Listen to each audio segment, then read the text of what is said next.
Question number 14. Same po sila ng process. Ito naman po ay subtraction of mixed numbers. So, ganun pa rin po. Whole number po ay isa-subtract. Separate po natin 7 minus 4.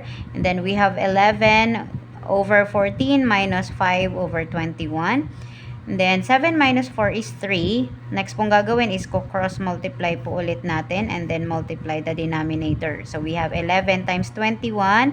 And then 14 times 5, 14 times 21 for the denominator. Then bring down lang po natin yung whole number, baka makalimutan. Then we have 11 times 21 is 231 minus 14 times 5 is 70. 14 times 21 is 294. Then, sasubtract na po natin yung numerator. We have 231 minus 70 is 161. Copy the denominator which is 294. So, hahanap po na tayo ng number kasi itong 161 at saka 294 ay pwede pa po natin siyang masimplify. So, ano pong number na pwede nating i-divide? Yun po ay 7.